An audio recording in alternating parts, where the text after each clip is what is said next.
Drama का start होते ही हमें अपने ड्रामा की मेन लीड एना को दिखाया जाता है, जो अपनी टीचर से कह रही थी कि मुझे 1 साल की छुट्टी चाहिए क्योंकि मैं एक्सपेक्ट कर रही हूँ। एना की टीचर उसे पूछती है कि इस बच्चे का बाप कौन है, लेकिन वो कहती है कि मैं उसे नहीं जानती। तभी एना फ्लैशबैक में खो जाती है, जहाँ पर उसे याद आता है कि वो वेट्रेस की जॉब कर रही थी, लेकिन तभी होटल में वो एक आदमी के साथ इंटीमेट हो गई थी, लेकिन उसने तो ठीक से उस आदमी की शक्ल तक नहीं देखी थी। टीचर एना को समझाने की कोशिश करती है कि अकेले बच्चे को पालना काफी मुश्किल होगा, लेकिन एना कहती है कि मैं ये सब कुछ अच्छे से कर लूंगी। फिर ऐसा ही होता है। एना का एक प्यारा सा बेटा जूबी होता है, जिसकी वो बहुत ज्यादा केयर करती है। फिर 6 साल बाद का सीन दिखाया जाता है, जहाँ पर जूबी 6 साल का हो गया था। एना उसे हॉस्पिटल में लेके गई थी क्योंकि उसका बाजू टूट चुका था, वो भी एक एक्सीडेंट की वजह से। डॉक्टर ने बताया था उसके बाजू का ऑपरेशन करना पड़ेगा, वरना वो हमेशा इसी तरह से रहेगा। एना इस बात से बहुत ज्यादा परेशान हो जाती है। जूबी भी बाहर से ये सारी बात सुन लेता है। दूसरी तरफ मिस्टर लू के ग्रैंडपा को दिखाया जाता है, जो हॉस्पिटल की तरफ ही आ रहे थे। वो व्हील चेयर में थे और उनके सभी असिस्टेंट उनके साथ थे। ग्रैंडपा कहते हैं कि लगता है मैंने ऐसे ही बूढ़ा होके मरना है और मुझे कभी भी मेरा पोता नहीं मिलेगा। फिर वो हाथ जोड़ के भगवान से प्रार्थना कर रहे थे कि मुझे मेरा पोता मिल जाए, मैं ऐसे नहीं मरना चाहता। तभी जूबी सामने से भागता हुआ आता है और उनकी गोद में सर रख देता है। ग्रैंडपा कहते हैं कि भगवान ने मेरी प्रार्थना इतनी जल्दी सुन ली। जूबी बगैर कुछ कहे वहाँ से भाग जाता है और ग्रैंडपा उसका बाल खींच लेते हैं। वो कहते हैं कि ये बच्चा बिल्कुल मिस्टर लू की तरह लग रहा है, और वो अपने पोते से कहते हैं कि सर नीचे करो। ये कह के वो उसका भी बाल खींच लेते हैं। फिर अपने असिस्टेंट से कहते हैं कि जल्दी से इन दोनों सैंपल्स का पेरेंटिंग टेस्ट करवाओ। मिस्टर लू कहते हैं कि ऐसा तो हो ही नहीं सकता। थोड़ी ही देर बाद पेरेंटिंग रिपोर्ट की टेस्ट भी आ जाती है, तो पता चलता है कि जूबी मिस्टर लू का ही बेटा है। मिस्टर लू भी ये रिपोर्ट देख के बहुत हैरान हो रहे थे। ग्रैंडपा कहते हैं कि जैसे कैसे करके उस बच्चे को ढूंढ के लेके आओ। ग्रैंडपा ये खबर सुन के खुशी से नाचने लगते हैं और अपनी व्हील चेयर से भी उठ जाते हैं। वो कहते हैं कि मुझे कुछ नहीं हुआ, मुझे बस मेरा पोता ही चाहिए। दूसरी तरफ जूबी अपनी मामा को हॉस्पिटल में तसल्ली दे रहा था कि मैं जल्दी ही ठीक हो जाऊंगा। एना कहती है कि इसके इलाज के लिए मेरे पास बिल्कुल भी पैसे नहीं, मुझे उस लड़की को ढूंढना पड़ेगा जिसने हमारी गाड़ी का एक्सीडेंट किया था। फिर हमें टीना को दिखाया जाता है, जिसके पास एना आती है। वो उसे कहती है कि तुम्हारी वजह से मेरे बेटे का बाजू टूटा है, हमें इतने पैसे चाहिए। लेकिन वो कहती है कि इतने पैसों में तो मेरा न्यू पर्स आ जाएगा, मैं पैसे बिल्कुल भी नहीं दूंगी। एना उसके साथ जबरदस्ती करने लगती है। मिस्टर लू भी वहां से ही गुजर रहे थे। टीना उन्हें बुलाने की कोशिश करती है, लेकिन वो उसे कोई आंसर नहीं करते और वहां से चले जाते हैं। फिर टीना भी अपनी जान बचा के वहां से भाग जाती है। एना बहुत ज्यादा परेशान होकर रोड पे जा रही थी। रास्ते में जूबी को सॉसेजेस नजर आते हैं। वो अपनी मामा से कहता है कि मैंने खाना चाहता हूँ, लेकिन उसकी माँ के लिए तो इसके भी पैसे नहीं थे। जूबी कहता है कि इट्स ओके, हम इसकी स्मेल को ही खुद में अब्सॉर्ब कर लेते हैं। दूसरी तरफ ग्रैंडपा ने जूबी को ढूंढने के लिए गाड़ियों पे बड़े बड़े बैनर्स भी लगवा दिए थे, जिसपे जूबी की और एना की नजर बिल्कुल भी नहीं जाती। नेक्स्ट सीन में हमें एना को दिखाया जाता है, जो एक कंपनी में इंटरव्यू देने के लिए जाती है। दरअसल वो कंपनी मिस्टर लू की थी और वो उसके सीईओ थे, लेकिन वो उसे कहते हैं कि आपको असिस्टेंट सेक्रेटरी की जॉब करनी होगी। तभी उसके सामने टीना आ जाती है। टीना उसे देखते ही कहती है कि मैं तो तुम्हें यहाँ पर जॉब बिल्कुल भी नहीं करूंगी। तभी मिस्टर लू भी आ जाते हैं। जैसे ही एना और मिस्टर लू एक दूसरे को देखते हैं, उन दोनों को बहुत ज्यादा स्ट्रॉन्ग फीलिंग्स आती है, जैसे वो दोनों एक दूसरे को पहले से जानते हों। फिर टीना मिस्टर लू को बताती है कि ये जानबूझ के मुझ पर इल्जाम लगा रही है कि मैंने इसके बेटे का एक्सीडेंट करवाया है। मिस्टर लू उसकी बात को इग्नोर करते हैं और एना से कहते हैं तुम्हारे बेटे की एज कितनी है। एना बताती है कि वो 6 साल का है। मिस्टर लू कहते हैं कि तुम्हारी नौकरी पक्की है, तुम मेरे पास जॉब कर सकती हो। एना ये बात सुन के बहुत खुश होती है। वो टीना को मुंह चढ़ाती है और वहां से चली जाती है। मिस्टर लू से कहते हैं कि तुम्हारा बेटा देखने में कैसा लगता है। एना तो अपने बेटे की खूब तारीफें करती है। मिस्टर लू कहते हैं कि यकीनन मेरा बेटा तुम्हारे बेटे से काफी ज्यादा प्यारा होगा। वो अपने बेटे की फोटो निकाल के उन्हें दिखाने लगती है, लेकिन तभी मिस्टर लू के मोबाइल पे उनके ग्रैंडपा की वीडियो कॉल आ जाती है, जो काफी ज्यादा गिफ्ट्स दिखा रहे थे कि ये सब गिफ्ट्स मैंने अपने पोते के लिए लिए हैं, अब जल्दी से उसे ढूंढ के लेके आओ, इससे ज्यादा मैं वेट नहीं कर सकता। एना अपने दिल में सोच रही थी कि जूबी के पास तो इसमें से कोई एक चीज भी नहीं, और अमीरों के बच्चों में और गरीबों के बच्चों में कितना फर्क होता है। कॉल बंद करने के बाद मिस्टर लू एना को ढूंढ रहे थे, लेकिन वो तो उनके बिल्कुल पीछे आके खड़ी हुई थी और ये सब कुछ देख रही थी। मिस्टर लू कहते हैं कि तुम्हें मेरे लिए एक काम करना होगा, लेकिन एना तो कुछ गलत ही समझ रही थी। तभी मिस्टर लू चुटकी बजाते हैं और अपने असिस्टेंट से कहते हैं कि मेरे लिए कुछ कपड़े लेके आओ, क्योंकि मैं अपने बेटे के लिए कुछ ड्रेसेस सेलेक्ट करना चाहता हूँ। तभी थोड़ी ही देर में बहुत ज्यादा असिस्टेंट एक मॉल में जाते हैं और बच्चों के सभी कपड़े खरीद के ले आते हैं। फिर मिस्टर लू उन कपड़ों को देखते हैं और एना से कहते हैं कि क्या तुम मेरी हेल्प कर सकती हो कि 6 साल के बच्चे के लिए कौन से ड्रेसेस सही रहेंगे। एना उनकी हेल्प करती है उन्हें स्टफ बताने में। फिर एना उन ड्रेसेस की कीमत देख रही थी। वो तो कहती है कि इसमें तो जूबी की सर्जरी अच्छे से हो जाएगी, लेकिन मिस्टर लू से कहते हैं कि अगर आपको ये ड्रेस अच्छा लगता है तो आप इसे ले लें। एना कहती है कि ऐसा कुछ नहीं, मैं तो बस ऐसे ही ये ड्रेस देख रही थी। तभी उसके मोबाइल पे जूबी की कॉल आ जाती है और एना कहती है कि मैं जल्दी ही घर आ जाऊंगी। मिस्टर जूबी कहते हैं कि अगर आपका बेटा घर पे अकेला है तो कल से आप उसे ऑफिस में ला सकती हैं। एना ये बात सुन के बहुत खुश होती है। मिस्टर लो अपने दिल में सोचते हैं कि इस तरह मुझे एक्सपीरियंस हो जाएगा 6 साल के बच्चे को लुक आफ्टर करने का। नेक्स्ट सीन में एना जूबी को ऑफिस में ले आती है। वो उसे कहती है कि मुझे बिल्कुल भी तंग नहीं करना, मैं सामने बैठ के ही अपना काम कर रही हूँ। एना बहुत ज्यादा खुश थी। तभी उसकी कोलीग उसे कहती है कि ये बच्चा बहुत प्यारा है, मैं इसे थोड़ा सा मैंगो दे सकती हूँ। लेकिन एना कहती है कि उसे मैंगो से एलर्जी है। वो कहती है कि वहाँ पर एक स्ट्रॉबेरी केक भी पड़ा है, मैं उसके लिए वो लेके आती हूँ। टीना भी ये बात सुन लेती है और स्ट्रॉबेरी केक में मैंगो मिक्स कर देती है। जूबी जैसे ही वो केक खाता है तो बेचारे को एलर्जी हो जाती है। वो अपनी मामा को बताता है कि मुझे एलर्जी हो गई है। तभी टीना वहां पर आ जाती है और उसे बुली करने लगती है कि ये कोई हॉस्पिटल नहीं है और ना ही बच्चों को लाने वाली जगह, तुम किसकी परमिशन से यहाँ पर अपना बच्चा लेके आई हो। एना कहती है कि मुझे मिस्टर लू ने परमिशन दी है। लेकिन टीना तो उसकी बात मानने के लिए तैयार ही नहीं थी। यहाँ तक कि वो बाकी सभी स्टाफ मेंबर्स के साथ मिलकर जूबी को एक रूम में बंद करवा देती है। एना जोर जोर से चीखे जा रही थी कि प्लीज मेरे बेटे की तबीयत ठीक नहीं, उसे बाहर आने दो। उल्टा टीना तो गुस्से से कीस ही तोड़ देती है। वो कहती है कि अब तुम अपने बेटे को कभी बाहर नहीं निकाल सकोगी। दूसरी तरफ से जूबी भी जोर जोर से रोए जा रहा था और दरवाजा नॉक कर रहा था, लेकिन दरवाजा तो खुल ही नहीं रहा था। वो बेहोश होकर वहां पर ही गिर जाता है। तभी मिस्टर लू वहां पर आ जाते हैं। एना उनसे रिक्वेस्ट करती है कि प्लीज मेरे बेटे को बचा लें। मिस्टर लू जोर से दरवाजे को पाँव मारते हैं और दरवाजा तोड़ के जूबी के पास चले जाते हैं। एना उन्हें बताती है कि मेरे बच्चे को मैंगो से एलर्जी है। मिस्टर लू उसे एंटी एलर्जी देते हैं और कहते हैं कि थोड़ी ही देर में इसकी एलर्जी ठीक हो जाएगी। बाहर आते ही टीना उसके ऊपर इल्जाम लगाने लगती है, लेकिन मिस्टर लू कहते हैं कि अभी पता चल जाएगा कि बच्चे ने क्या खाया है। वो असिस्टेंट से कहते हैं कि फुटेज निकाल के लाओ। मिस्टर लू जैसे ही फुटेज देखते हैं तो उन्हें टीना पे बहुत गुस्सा आता है। वो कहते हैं कि तुमने जानबूझ के बच्चे को मैंगो खिलाया है। मिस्टर लू कहते हैं कि इसकी 1 महीने की सैलरी डिडक्ट कर लो ताकि इसे पता चले कि दूसरों पे जुल्म कैसे किया जाता है। टीना तो उसे सॉरी बोल रही थी। दूसरी तरफ जूबी अपनी मामा से कहता है कि मेरे बाजू में दर्द हो रहा है। एना उसे हॉस्पिटल लेके जाने लगती है। दूसरी तरफ हमें ग्रैंडपा को दिखाया जाता है जो हॉस्पिटल में थे। वो सभी बच्चों को अपने दादा के साथ देख रहे थे और कहते हैं कि मैं कितना ज्यादा अनलकी हूँ, मैं अपने पोते के साथ खेल भी नहीं सकता, ना ही उसके साथ बात कर सकता हूँ। मेरा पोता मुझे कब मिलेगा। तभी एना भी वहां पर आ जाती है जूबी को लेके। ग्रैंडपा उन दोनों को भी देख के कह रहे थे कि मेरा बच्चा कब मेरे सामने आएगा, और इसी के साथ ही ग्रैंडपा फ्लैट हो जाते हैं। इधर डॉक्टर जूबी का चेकअप करते हैं और कहते हैं कि जूबी की कंडीशन अब काफी ज्यादा बेहतर है, लेकिन इसके बाजू का ट्रीटमेंट दूसरे डॉक्टर करेंगे, जो भी एक ओल्ड मैन को चेक कर रहे हैं जिनकी तबीयत काफी ज्यादा खराब है। दूसरी तरफ हमें ग्रैंडपा का सीन दिखाया जाता है जिन्हें डॉक्टर बता रहे थे कि ये काफी ज्यादा बीमार हैं, लेकिन ग्रैंडपा एकदम से उठ के बैठ जाते हैं और कहते हैं कि मैं बिल्कुल भी बीमार नहीं, मुझे बस मेरा पोता चाहिए, जैसे ही मेरा पोता मेरे सामने आएगा तो मैं बिल्कुल ठीक हो जाऊंगा। मिस्टर लू कहते हैं कि ग्रैंडपा मैं उसे ढूंढ के ले आऊंगा। तभी उनके मोबाइल पे किसी की कॉल आती है और वो वहां से निकल जाते हैं। ग्रैंडपा कहते हैं कि इसे मेरी जरा भी कोई फिक्र नहीं। ये बात कह के वो और भी जोर जोर से चिल्लाने लगते हैं। दूसरी तरफ हम ऐना को देखते हैं जिसने जूबी को एक लोकल वार्ड में एडमिट करवाया हुआ था और वहां पर एक आदमी काफी शोर मचा रहा था। ऐना उसे कहते हैं कि मेरा बेटा रेस्ट कर रहा है, प्लीज शोर ना मचाएं। लेकिन वो आदमी तो ऐना के साथ बदतमीजी ही करने लगता है। तभी मिस्टर लू वहां पर आ जाते हैं और ऐना को किसी दूसरे बच्चे के बेड के पास खड़ा देखते हैं। वो कहते हैं कि लगता है ये इसका बच्चा है, यकीनन मेरा बच्चा इससे बहुत ज्यादा प्यारा है। वो उसे कहते हैं कि तुम्हारे बेटे के लिए मैंने प्राइवेट रूम का अरेंज किया है, प्लीज उसे वहां पर ले आओ। ये कह के वो वहां से चले जाते हैं। ऐना बाहर आती है उन्हें थैंक्स बोलने के लिए। मिस्टर लू कहते हैं कि मैं तुम्हें 3 दिन की छुट्टी भी दे रहा हूँ और उसके हॉस्पिटल का बिल भी मैं ही पे करूंगा, अब तुम्हें फिक्र करने की जरूरत नहीं। तभी पीछे से एक स्ट्रेचर आता है और मिस्टर लू से साइड पे करने की कोशिश करते हैं और इसी दौरान ही उन दोनों की किस हो जाती है। असिस्टेंट भी ये देख के काफी खुश हो रहा था। एना और मिस्टर लू दोनों ही बहुत ज्यादा नर्वस हो जाते हैं, लेकिन मिस्टर लू अपने लिप्स पे हाथ लगाते हुए कह रहे थे कि ये काफी फेमिलियर है। दूसरी तरफ हम जूबी को देखते हैं जो नर्स के साथ फ्लर्ट कर रहा था। वो कहता है कि आप इतनी ज्यादा प्यारी हैं, आपके तो बहुत ज्यादा बॉयफ्रेंड होंगे।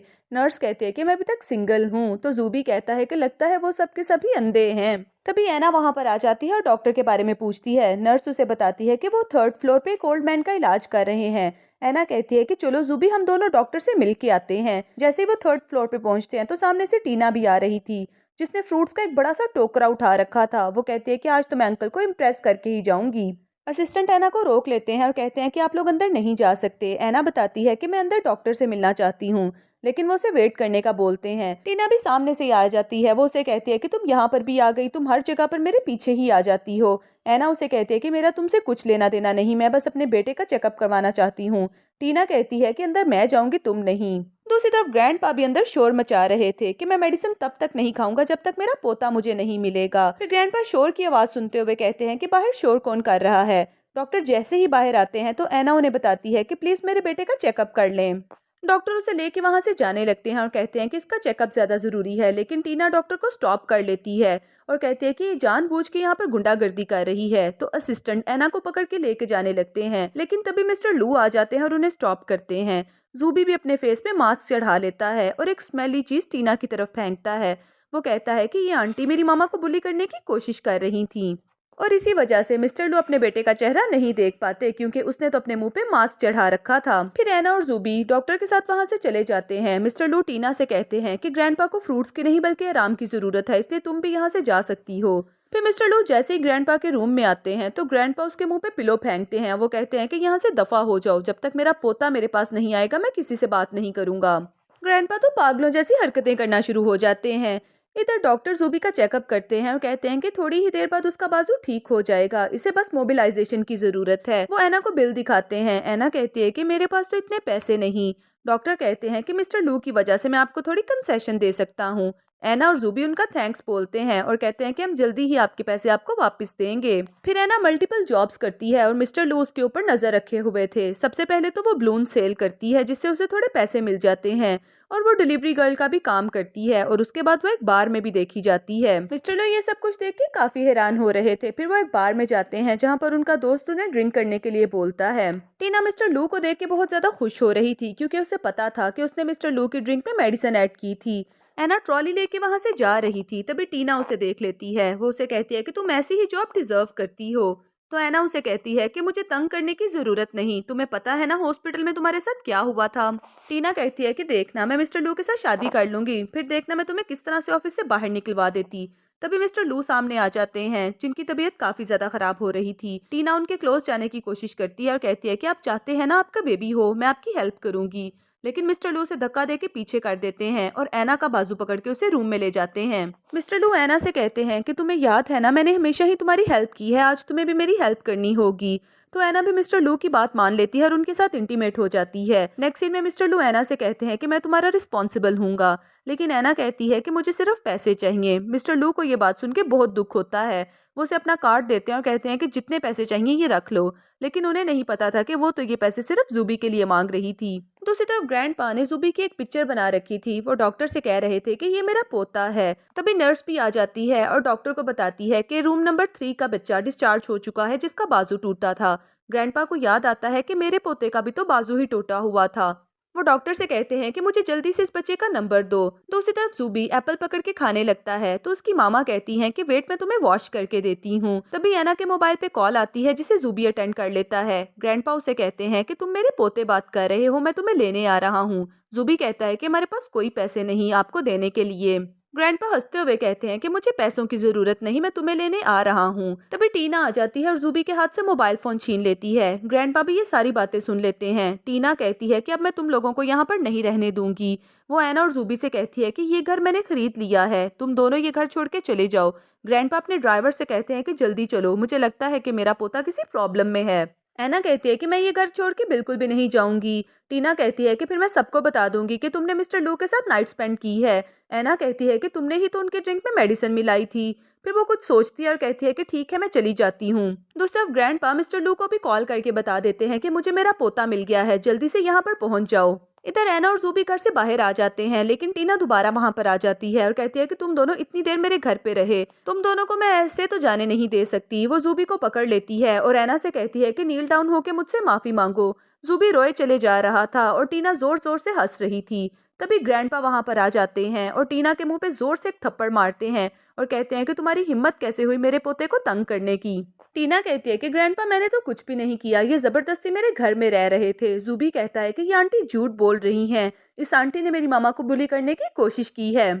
ग्रैंडपा टीना को गुस्से से डांटने लगते हैं, तो वो नील डाउन होकर ग्रैंडपा से माफी मांगती है। वो उन्हें कहती है कि प्लीज मुझे माफ कर दें, लेकिन ग्रैंडपा कहते हैं कि इसकी सजा तो तुम्हें मिलेगी। इसीलिए वो अपने असिस्टेंट से कहते हैं कि इसे पकड़ के यहाँ से ले जाओ। फिर ग्रैंडपा जूबी से कहते हैं कि प्लीज एक दफा आके मेरे गले लग जाओ। जूबी तो अपनी मामा के पीछे छुप जाता है। एना ग्रैंडपा से पूछती है कि क्या वाकई ही जूबी के ग्रैंडपा हैं। वो उसे पेरेंटिंग रिपोर्ट दिखाते हैं और बताते हैं कि ये बच्चा मुझे हॉस्पिटल में मिला था। एना जूबी से कहती है कि बेटा ग्रैंडपा के पास जाओ। ग्रैंडपा जूबी को हक कर लेते हैं और कहते हैं कि तुम मेरे इकलौते वारिस हो, मैं तुम्हें बहुत ज्यादा प्यार करता हूँ, अब से तुम मेरे साथ रहोगे। लेकिन जूबी कहता है कि मैं तो अपनी मामा के साथ रहूंगा।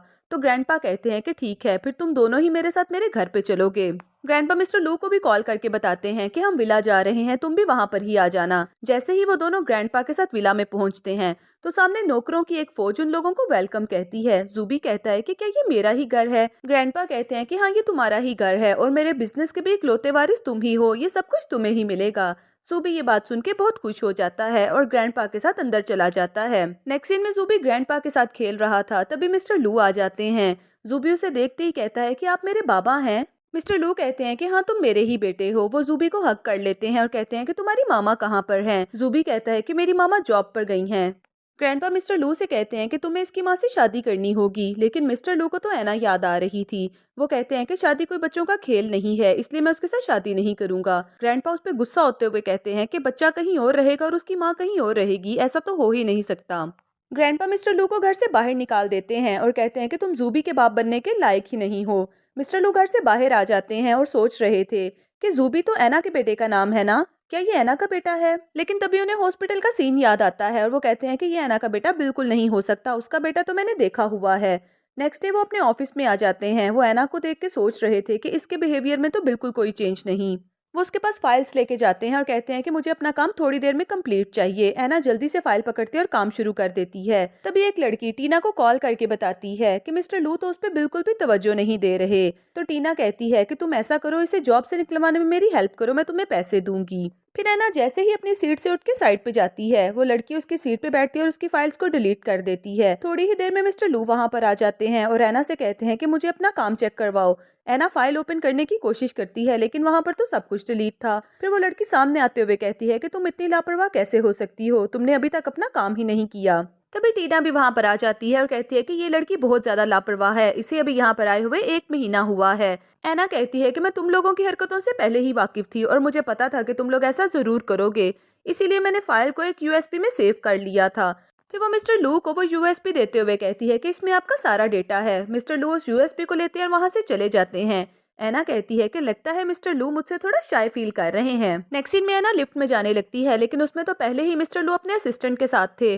फिर मिस्टर लू ऐना को भी आने के लिए बोलते हैं और अपने असिस्टेंट से कहते हैं कि तुमने तो वॉशरूम जाना था। असिस्टेंट ये बात सुन के काफी हैरान होता है, फिर एक्टिंग करते हुए कहता है कि हाँ हाँ, मैंने वॉशरूम में ही जाना था। ऐना लिफ्ट में मिस्टर लू के साथ थी। दोनों ही काफी ज्यादा कंफ्यूज हो रहे थे कि बात कहाँ से शुरू की जाए। तभी लिफ्ट में टर्बुलेंस होती है और ऐना मिस्टर लू के ऊपर गिर जाती है। मिस्टर लू भी उसे संभाल लेते हैं और उसे किस करने लगते हैं, लेकिन तभी ऐना को थोड़ा नोजिया लाइक फील होता है, तो वो साइड पे हो जाती है। मिस्टर लू से पूछते हैं कि तुम ठीक तो हो ना? ऐना कहती है कि मैं बिल्कुल ठीक हूँ, वैसे भी आपके जैसे हैंडसम लड़के के साथ रहना तो हर लड़की चाहेगी, लेकिन फिर भी मैं आपका फायदा बिल्कुल भी नहीं उठाऊंगी। फिर ऐना कहती है कि उस रात के बारे में भूल जाएं, मैं कभी भी किसी को कुछ नहीं बताऊंगी और खुदा करे कि आपके 2 बच्चे हों, 2 नहीं बल्कि 3 बच्चे हों। ये कह के वो वहाँ से चली जाती है। नेक्स्ट सीन में वो हॉस्पिटल में आती है अपना चेकअप करवाने के लिए, तो नर्स उसे बताती है कि वो एक्सपेक्ट कर रही है और उसके ट्रिपलेट हैं, यानी कि उसके 3 बच्चे होने वाले हैं। ऐना तो ये बात सुन के काफी ज्यादा हैरान होती है। फिर वो अपने ऑफिस में आ जाती है और कहती है कि एक जूबी मुझसे संभाला नहीं जा रहा और अब तो मेरे यहाँ 3 बच्चे आने वाले हैं। वो मिस्टर लू की तरफ देखती है और सोचती है कि क्या मुझे उन्हें बताना चाहिए। फिर वो मिस्टर लू के कैबिन में चली जाती है। वो मिस्टर लू को कुछ फाइल्स को साइन करने को बोलती है और कहती है कि क्या आपको ज्यादा बच्चे पसंद हैं?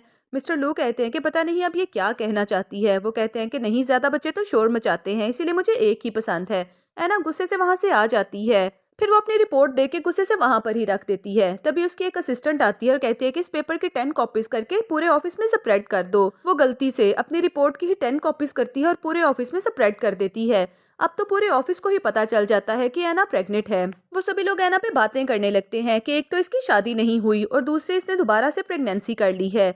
यकीनन ये ऑफिस में काम करने का तरीका नहीं है। फिर उसकी असिस्टेंट भी उसे कहती है कि तुमने जानबूझ के हमें ये पेपर दिया है। ऐना जल्दी से पूरे ऑफिस का चक्कर काटती है और दोबारा से पेपर कलेक्ट कर लेती है और सब लोगों से सॉरी बोलती है, लेकिन उसकी कोलीग्स तो उसे तंग करने लगती हैं। वो कहती हैं कि तुम्हारी हिम्मत कैसे हुई, एक छोटा सा काम भी तुम ठीक से नहीं कर सकती, तुमने जानबूझ के ये पेपर हमें शो करने की कोशिश की है ताकि हम तुम्हें थोड़ा रेस्ट दे सकें। ऐना कहती है कि मुझसे गलती हो गई है। तभी मिस्टर लू वहाँ पर आ जाते हैं और कहते हैं कि किस बात पे शोर मचा रखा है। ऐना कहती है कि हम सॉरी, मैं ऑफिस का पेपर फोटोकॉपी करने लगी थी, लेकिन मेरा पर्सनल पेपर फोटोकॉपी हो गया था, इसी वजह से ये लोग मुझे बुली कर रहे हैं। तो मिस्टर लू उन लोगों से कहते हैं कि छोटी मोटी गलतियां तो होती ही रहती हैं, एना आइंदा के बाद ध्यान रखना। ये कह के वो मीटिंग कंटिन्यू करने के लिए बोलते हैं, लेकिन वो सभी लड़कियां कहती हैं कि इससे पूछे तो सही कि इसने कौन सा पेपर फोटोकॉपी करके दिया था। मिस्टर लू एना से कहते हैं कि वो कौन सा पेपर था जो तुमने फोटोकॉपी कर दिया था। एना पेपर्स को पीछे छुपा लेती है। तभी एक लड़की आगे बढ़ती है और वो पेपर पकड़ के मिस्टर लू को दे देती है। मिस्टर लू जैसे ही वो पेपर देखते हैं तो कहते हैं कि क्या वाकई तुम प्रेग्नेंट हो। एना भी हाँ में सर हिलाती है। मिस्टर लू हल्की सी स्माइल पास करते हैं कि यकीनन ये बच्चा भी मेरा ही है। लेकिन वो दोनों लड़कियां तो फिर से शुरू हो जाती हैं कि एना किसी ओल्ड मैन के साथ प्रेग्नेंट है और यकीनन ये सब कुछ भी इसने जानबूझ के ही किया होगा। अब इसे रेस्ट भी चाहिए होगी, फिर अपने बच्चों को हमारी ही ऑफिस में लेके आएगी ताकि हम उन्हें लुक आफ्टर कर सकें। इस तरह से तो ऑफिस का सारा एनवायरनमेंट खराब होकर रह जाएगा। ऐसी लड़की को हमारे ऑफिस में रहने का बिल्कुल कोई हक नहीं। इसे अभी की अभी इस ऑफिस में से बाहर निकाल दें। मुझे पैसे दो, मैं जाके अबॉर्शन करवा के आती हूँ। मिस्टर लू कहते हैं कि तुम अबॉर्शन नहीं करवा सकती, मैं इन बच्चों की रिस्पॉन्सिबिलिटी लेने के लिए तैयार हूँ। एना ये बात सुन के स्माइल करती है और कहती है कि लगता है मिस्टर लू मुझसे शादी कर लेंगे। मिस्टर लू कहते हैं कि इस बात के बारे में सोचना जरूर। ये कह के वो वहाँ से चले जाते हैं। दूसरी तरफ ग्रैंडपा जूबी से वीडियो कॉल पे बात कर रहे थे। वो उसे कहते हैं कि बहुत जल्दी मैं ऑफिशियली तुम्हें अपने घर पे ले आऊंगा। मिस्टर लू जैसे ही ग्रैंडपा से मिलने के लिए आते हैं वो उसे बता रहे थे कि मैंने शादी के कार्ड भी बनवा लिए हैं और तुम लोगों के रिसेप्शन की डेट भी रख ली है। बहुत जल्दी तुम्हें उसके साथ शादी करनी होगी। मिस्टर लू कहते हैं कि मैं उस लड़की के साथ शादी नहीं कर सकता। ग्रैंडपा कहते हैं कि वो मेरा पोता है, मैं उसे ऑफिशियली अपने घर पे लाना चाहता हूँ, इसलिए तुम्हें तो शादी करनी ही होगी। मिस्टर लू अपनी पॉकेट में से रिपोर्ट निकालते हैं और कहते हैं कि आपके 3 पोते होने वाले हैं, ये देखें। ग्रैंडपा हंसते हुए कहते हैं कि ये रिपोर्ट फेक है, हमारे पूरे खानदान में हमेशा एक बच्चा ही पैदा हुआ है और तुम इतने सूरमा के तुम 3 बच्चे पैदा करने जा रहे हो। मिस्टर लू कहते हैं कि एना बहुत अच्छी लड़की है, आप उससे मिलेंगे तो उसे पसंद कर लेंगे। ग्रैंडपा कहते हैं कि जूबी की माँ भी बहुत अच्छी लड़की है, तुम भी उससे मिलोगे तो उसे पसंद कर लोगे, इसीलिए तुम्हें उसी के साथ ही शादी करनी होगी। मिस्टर लू कहते हैं कि ऐसा नहीं हो सकता। ग्रैंडपा तो अपना दिल पकड़ के बैठ जाते हैं और कहते हैं कि अगर तुमने उसके साथ शादी ना की तो मैं मेडिसिन खाना छोड़ दूंगा। यहाँ पर उसका नंबर है, उसे वही चैट पे कांटेक्ट कर लो। दूसरी तरफ एना को देखते हैं जो जूबी के साथ टाइम स्पेंड कर रही थी। तभी उसके मोबाइल पे मैसेज आता है जो कि मिस्टर लू का था, लेकिन मिस्टर लू ने तो एना को वही चैट पे ऐड ही नहीं किया हुआ था। लेकिन एना तो जानती थी कि ये उसके बॉस का नंबर है, लेकिन मिस्टर लू को इस बात का नहीं पता था कि वही चैट पे एना है, इसीलिए वो उसे मैसेज ड्रॉप कर देते हैं कि बेशक हमारा बच्चा भी है, लेकिन उसके बावजूद मैं तुमसे शादी नहीं कर सकता, मैं तुम्हें पैसे देने के लिए भी तैयार हूँ, आई एम सो सॉरी। एना वो मैसेज पढ़ते ही बहुत ज्यादा अपसेट हो जाती है। नेक्स्ट सीन में ऑफिस की लड़कियां मिस्टर लू की शादी के बारे में बात कर रही थी कि वो अपने बच्चे की माँ के साथ शादी करने जा रहे हैं। एना भी वहां पर आ जाती है और उनकी बात सुन लेती है। कहती है अब समझ लगी, मिस्टर लू तो अपने बेटे की माँ के साथ शादी करने वाले हैं। उन लड़कियों के जाने के बाद मिस्टर लू भी वहां पर आ जाते हैं। वो एना से कहते हैं कि तुमने क्या सोचा है। एना कहती है कि मैं ये 3 बच्चे पैदा करूंगी और बच्चों का एक्सपेंस भी हम लोग 50-50 करेंगे। आपको बच्चों से मिलने की परमिशन होगी, आपको फिक्र करने की कोई जरूरत नहीं। मिस्टर लू कहते हैं कि तुम कहना क्या चाहती हो, मैं तुम्हारे साथ रहना चाहता हूँ, तुमसे शादी करना चाहता हूँ। लेकिन एना कहती है कि आपको फिक्र करने की जरूरत नहीं, क्योंकि जूबी के फादर ने हमारे साथ कांटेक्ट किया है और मैं उन्हीं के साथ शादी करने जा रही हूँ। तभी मिस्टर लू का असिस्टेंट आ जाता है और एना उन्हें देखते ही वहां से निकल जाती है। मिस्टर लू गुस्से से अपने असिस्टेंट से कहते हैं कि पता करो एना का हस्बैंड कौन है, इतने साल से उसे जूबी की कोई परवाह नहीं हुई और अभी वो कहाँ पे आ गया है। दूसरी तरफ हम जूबी को देखते हैं जो अपने टॉयज के साथ खेल रहा था। एना उसे देखते हुए सोच रही थी कि लगता है मिस्टर लू मुझसे शादी नहीं करना चाहते, अब की दफा तो मैं भी उनके साथ शादी नहीं करूंगी। दूसरी तरफ जूबी को पकड़ के गाड़ी में बिठाने लगते हैं, लेकिन तभी एना गाड़ी चलाती है और वहां से चली जाती है। किडनैपर्स टीना को इस बात की खबर करते हैं तो टीना कहती है कि तुम दोनों कितने पागल हो, तुमसे एक लड़की भी पकड़ी नहीं जाती। इधर जूबी और एना ग्रैंडपा के पास पहुंच जाते हैं। ग्रैंडपा उन दोनों को देखते ग्रीट करते हैं और कहते हैं कि तुम दोनों ने आने में काफी देर लगा दी। फिर वो जूबी के फटे हुए कपड़े देखते हैं और कहते हैं कि मैं इसके कपड़े अभी चेंज करवाता हूँ, और एना से कहते हैं कि पार्टी में मेरा बेटा भी आया है, जल्दी से जाओ और उसके साथ बात कर लो। लेकिन जैसे ही एना पार्टी में आती है तो टीना भी वहां पर आ जाती है। वो अपनी फैमिली से कहती है कि यही वो लड़की है जिससे मिस्टर लू शादी करने जा रहे हैं। एना ये बात सुन के बहुत हैरान होती है कि क्या जूबी के फादर मिस्टर लू हैं। तभी टीना का भाई भी आगे आता है और उसे चेक देते हुए कहता है कि ये पैसे लो और यहाँ से चली जाओ, क्योंकि मिस्टर लू के साथ तो मेरी बहन की ही शादी होगी। दूसरी तरफ मिस्टर लू भी अपने ऑफिस का काम कर रहे थे। तभी ग्रैंडपा उनके पास आ जाते हैं। वो उन्हें कहते हैं कि वहाँ पर जूबी की माँ तुम्हारा वेट कर रही है, जल्दी से बाहर जाओ और उसके साथ बात करो। तभी असिस्टेंट वहाँ पर आ जाता है और मिस्टर लू को बताता है बाहर जूबी की माँ को कुछ लोग बुली करने की कोशिश कर रहे हैं। इधर टीना भी एना को बहुत ज्यादा बातें सुनाई जा रही थी। वो उसे कहती है कि हम कैसे मान ले कि ये मिस्टर लू का ही बेटा है, तुम किसी वाइल्ड मैन का बच्चा उठा के मिस्टर लू का बच्चा बना रही हो, और मुझे पता है कि ये मिस्टर लू का बच्चा नहीं, क्योंकि तुम्हारे पास इस बात का कोई सबूत नहीं। एना थोड़ा सा आगे बढ़ती है और उसके ऊपर वाइन का ग्लास गिरा देती है और कहती है कि ये इस बात का सबूत है कि वो मेरा ही बच्चा है। टीना की माँ उसे कहती है कि तुम्हारे पेरेंट्स कौन है, यकीनन ही कोई बहुत बुरे इंसान होंगे जिन्होंने तुम्हारी इतनी बुरी परवरिश की है। एना कहती है कि मेरे माँ बाप के बारे में कुछ भी कहने की जरूरत नहीं। तभी मिस्टर लू वहाँ पर आ जाते हैं और कहते हैं कि कौन इसे बुली करने की कोशिश कर रहा है। टीना तो बताने लगती है कि इसने मेरे ऊपर वाइन गिरा दी थी। वो एना से कहता है कि तुम कुछ बोल क्यों नहीं रही। टीना कहती है कि ये इसलिए नहीं बोल रही क्योंकि ये एक झूठी औरत है और ये जानबूझ के कह रही है कि ये आपके बेटे की माँ है। मिस्टर लू तो ये बात सुन के काफी हैरान होते हैं। वो एना से कहते हैं कि क्या तुम ज़ूबी की माँ हो। एना हाँ में सर हिलाती है। मिस्टर लू कहते हैं कि क्या 6 साल पहले तुम मेरे साथ थी। ये बात सुनते ही वो बहुत ज्यादा खुश हो जाते हैं और एना को हक कर लेते हैं। टीना कहती है कि ये लड़की झूठ बोल रही है। मिस्टर लू से कहते हैं कि तुम्हारी वजह से मेरे बेटे को एलर्जी हुई, फिर तुमने डॉक्टर को मेरे बेटे से दूर रखा ताकि वो उसका ट्रीटमेंट ना कर सके। इसी बात पे वो उसके मुंह पे एक थप्पड़ लगाते हैं। टीना की फैमिली मिस्टर लू पे गुस्सा करते हुए कहती है कि आप हमारी बहन के साथ ऐसा नहीं कर सकते। अगर आपने इसकी साइड ली तो हमारी फैमिली आपके साथ सारे बिजनेस कॉन्ट्रैक्ट को खत्म कर देगी। मिस्टर लू उसकी बात का कोई जवाब नहीं देते, लेकिन तभी असिस्टेंट उनके किडनैपर्स को पकड़ के ले आता है और उन्हें बताता है कि मिस एना और ज़ूबी जब पार्टी में आने लगे थे तब इन 2 किडनैपर्स ने उन्हें किडनैप करने की कोशिश की थी। तभी वो दोनों किडनैपर भी कहने लगते हैं कि हमें मिस टीना ने ही इन्हें किडनैप करने के लिए बोला था। टीना कहती है कि तुम दोनों झूठ बोल रहे हो, मैंने तो ऐसा बिल्कुल भी नहीं कहा। लेकिन वो बार बार एक ही बात कहे जा रहे थे। फिर मिस्टर लू कहते हैं कि अब आप लोगों ने खुद ही देख लिया कि ये सब आपकी बेटी ने किया है, अब आप बताएं कि मैंने क्या पनिश करूं। उसकी माँ टीना से कहती है कि तुमने ये सब कुछ क्यों किया। फिर वो मिस्टर लू से कहने लगती है कि अगर हमारी बेटी वापस आ गई और उसे पता चला कि आप इसके साथ शादी कर रहे हैं तो वो कितना ज्यादा हर्ट होगी। आपको हमारी बेटी का कोई एहसास नहीं। तभी ग्रैंडपा भी आ जाते हैं और वो कहते हैं कि इस बात को बहुत ज्यादा साल हो गए हैं, मुझे वैसे भी अपनी फैमिली को आगे बढ़ाने के लिए एक वारिस की जरूरत थी और वो वारिस मुझे एना ने दिया है। ग्रैंडपा कहते हैं कि मुझे बहुत ज्यादा अफसोस है कि आपकी बेटी बचपन में खो गई थी। अगर वो आज यहाँ पर होती तो मैं मिस्टर लू की शादी उसके साथ ही करवा देता। टीना की मदर कहती है कि ठीक है, मैं इस बात को मानती हूँ कि ज़ूबी आपका वारिस है, लेकिन मैं इस बात को बिल्कुल भी नहीं मानती कि मिस्टर लू इस लड़की के साथ शादी करने जा रहे हैं। ऐसा मैं बिल्कुल भी नहीं होने दूंगी। मिस्टर लू कहते हैं कि आंटी बात को समझने की कोशिश करें। जब मेरी आपकी बेटी के साथ एंगेजमेंट हुई थी तब मैं बिल्कुल छोटा था। अब अगर वो यहाँ पर भी होती तो शायद इस रिश्ते से इनकार कर देती, लेकिन आंटी तो उसकी बात मानने के लिए तैयार ही नहीं थी। ग्रैंडपा भी उन्हें कहते हैं कि हमारी फैमिली काफी सालों से एक साथ है, इसलिए हम रिश्ते को इस तरह से तोड़ नहीं सकते। लेकिन टीना के फादर कहते हैं कि अब सारी बात क्लियर हो चुकी है, इसलिए यहाँ पर टाइम वेस्ट करने का कोई फायदा नहीं। वो लोग वहाँ से जाने लगते हैं। ग्रैंडपा भी उन्हें मनाने के लिए उनके पीछे जाते हैं। सब लोगों के जाने के बाद मिस्टर लू एना को अपने पास करते हैं और कहते हैं कि अब तो तुम्हें मेरे साथ शादी करने से कोई एतराज नहीं होना चाहिए। एना कहती है कि मैं आपसे शादी नहीं करूंगी क्योंकि आपने मुझे मैसेज किया था कि आप मेरे साथ शादी नहीं करना चाहते। तभी मिस्टर लू को याद आता है कि उन्होंने मैसेज टाइप किया था। एना उन्हें मैसेज भी दिखा देती है। मिस्टर लू कहते हैं कि ये सब एक मिसअंडरस्टैंडिंग थी।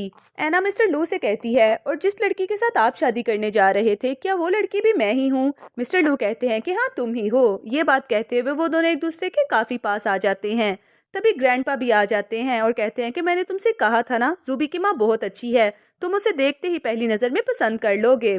अब तुमने इसी के साथ शादी करनी है और उस 3 बच्चों की माँ के बारे में तो सोचना भी ना। लोग तुम्हारे पैसों के पीछे होते हैं और तुम्हें इस बात की समझ ही नहीं आती। एना और मिस्टर लू की बात सुन के स्माइल करने लगते हैं। फिर मिस्टर लू कहते हैं कि 1 मिनट में एना के साथ आपका इंट्रोडक्शन करवाता हूँ। ये वो लड़की है जो मेरे 3 बच्चों की माँ बनने वाली है। ग्रैंडपा कहते हैं कि क्या वाकई तुम वो लड़की हो। एना भी हाँ हूँ। मिस्टर लू कहते हैं कि मैं भी चलूंगा। एना कहती है कि मैं वॉशरूम में जा रही हूँ, आप भला मेरी क्या ही हेल्प करेंगे। फिर नेक्स्ट सीन में एना नाइट ड्रेस में आती है। मिस्टर लू से कहते हैं कि अब से हमेशा मैं तुम्हारे साथ ही रहूंगा और तुम्हारे साथ ही सोऊंगा। एना थोड़ा हेजिटेट फील कर रही थी, लेकिन मिस्टर लू कहते हैं कि डोंट वरी, मैं ऐसा वैसा कुछ नहीं करूंगा। लेकिन मिस्टर लू उसके क्लोज होते हुए उसे किसिंग कर लेते हैं। एना उन्हें स्टॉप करते हुए कहती है कि प्रेगनेंसी के 3 मंथ्स हमें केयर करनी होगी। दूसरी तरफ हमें टीना के पेरेंट्स को दिखाया जाता है, जहाँ पर उसका भाई भागता भागता आता है और उन्हें बताता है कि हमारी बहन जो बचपन में खो गई थी वो मिल गई है। मुझे खबर मिली है कि वो इसी शहर में है। उसकी माँ टीना से कहती है कि जल्दी से मॉल चलो, हम उसके लिए न्यू कपड़े लेके आते हैं। इधर एना गार्डनिंग कर रही थी और पौधों को पानी दे रही थी, लेकिन तभी मिस्ट्रेस आ जाती हैं और उसे रोक लेती हैं। फिर वो पौधों की कटाई करने लगती है। तभी भी वो सब लोग उसे रोक लेते हैं कि आप घर का कोई काम नहीं कर सकती। ग्रैंडपा कहते हैं कि जल्दी से जाओ और अपने लिए न्यू कपड़े लेके आओ। फिर एना एक बड़े से शॉपिंग मॉल में जाती है। वहाँ पर मिस्ट्रेस उसका इंट्रोडक्शन करवाते हुए बताती हैं कि ये हमारी खास कस्टमर हैं, इनके लिए यहाँ के सबसे अच्छे ड्रेसेस दिखाए जाएं। एना भी एक ड्रेस पसंद करती है और उसे ट्राई करने के लिए चली जाती है। तभी वहाँ पर टीना भी अपनी मदर के साथ आ जाती है। उसकी माँ भी उसी ड्रेस को सिलेक्ट करती है, लेकिन वो कहते हैं कि ये ड्रेस तो ऑलरेडी मिस एना बाय कर चुकी हैं। टीना तो एना के साथ फाइटिंग करना शुरू कर देती है। वो कहती है कि तुम क्या समझती हो कि जो भी चीज़ मैं अपनी बहन के लिए सेलेक्ट करूंगी तुम उस पर कब्जा कर लोगी। एना कहती है कि ऐसी तो मेरी कोई इंटेंशन नहीं थी, मैं शॉप पर पहले आई थी और इसीलिए ये ड्रेस भी मैंने पहले पसंद किया है और ये ड्रेस मैं ही रखूंगी। टीना उसे कहती है कि ऐसा तो मैं कभी होने ही नहीं दूंगी। वो जबरदस्ती उसका ड्रेस उतारने लगती